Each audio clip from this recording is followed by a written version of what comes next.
Ang identification card usa nga importante nga timailhan sa imong personal nga pagkatao. Pero unsaon na lang kung ikaw mismo wala makaparehistro.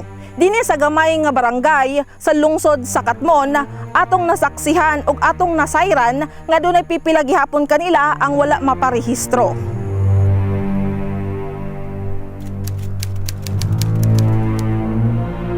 Usa nga mansyon sa 20 ka mga barangay sa lungsod sa Katmon ug nahimutang kini 32 ka kilometro gikan sa munisipyo. Tungod sa gilayon niini gikatahong pipila sa mga residente sa maong barangay ang wala pa gyud makarehistro sukad sila mataw hangtod karon ug mao kini ang gisusi sa May TV Cebu. Tuod man dili lalim abton ang maong dapit, mao nga dili ikahibulong kung anong dili manglugsong paingon sa lungsod ang mga residente aron lang asikasuon ang ilang pagparehistro sa PSA o Local Civil Registrar. Gani aron lang makapalit sa ilang nagunang mga panginahanglan, unom ngadto sa 8 ka oras ilang lakawon padulong sa sinimana nga tabo sa Barangay Katmon Daan. Tungod sa kalisod sa pagpanginabuhi sa bukid, wala na maisip nga prioridad sa mga residente ang birth certificate registration. Base sa labing uwahing datos sa PSA natong tuig 2015, ang Barangay Amansyon na mao'y dunay labing ubos nga registered residents sa tibuok lalawigan sa Sugbo. Di nakatala ra kini og 207 ka mga rehistradong individual gikan sa natalang 30,460 ka mga residente sa lungsod sa Katmon. Samtang sa datos sa Popcom Region 7, miabot lang sa 191 ang populasyon sa mga barangay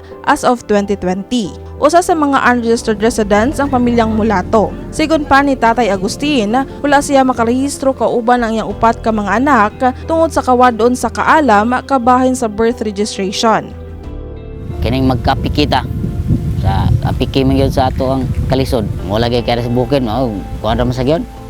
Makauling. Mura kapalit bugas, mura. Siya grado nga grade 1 daw. Siya lisod po siya pang-apply kay lagi di siya kabalo musuwat. Wala na iya maadtubukid manguling. Laing pamilya nga taga Barangay Amansyon ang susama nilang suliran kining mga koles. Sigon ni Noy Norlito, miabot na lang og 10 anyos ang iyang kinamagwang anak apan wala pa gyud kini maparehistro. Layo mo god dire. Agi ayo say ari ko agi dire kay mahal yung plate sa una dire. Ari ko ari Carmen adto Katmon.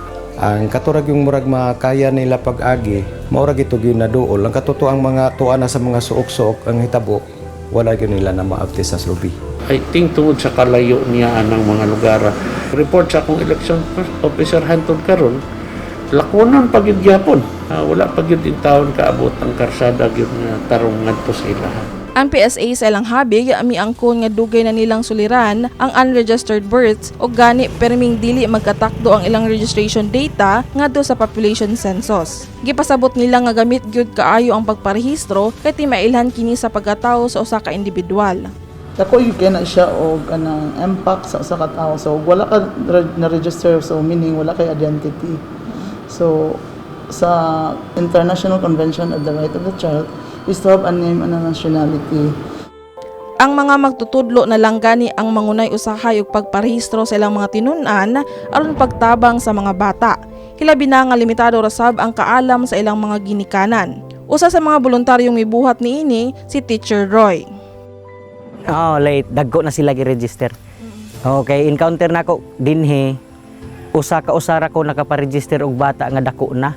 19 years old baka to siya, grade 4 nako. Human gipresentara sa May TV Cebu ang maong suliran sa munisipyo, mipasalig sila nga hinay-hinay nila kining aksyonan. Hopefully ma-address na nato sa kinaan naman ang kuan kanang access road. So mo coordinate lang tana ma'am to sa kanang ang civil registrar. Kay ari ma-appeal na sa isa kuan kanang PPA. Ang PSA bag-uhay rasab nga milusad og libreng late registration alang sa mga lisod og kahimtang. But in this project, we give free for the negative certification and free for the registration, and we lax the requirements. Hinaot paunta nga dungan sa pag-establisar sa pagkatao sa atong mga kaigsuonan nga wala pa gyud national identity hangtod karon, mosunod sab ang ilang pagdawat sa mga nagunang serbisyo gikan sa gobyerno, pagtahod sa ilang mga tawhanong katungod, pagproteher kanila gikan sa mga pagpangabuso ug pagtuman sa ilang mga pangandoy nga mapahinungod na gyud sa lehitimo nga pangan. Kini si Sherzami Uy alang sa May TV Cebu.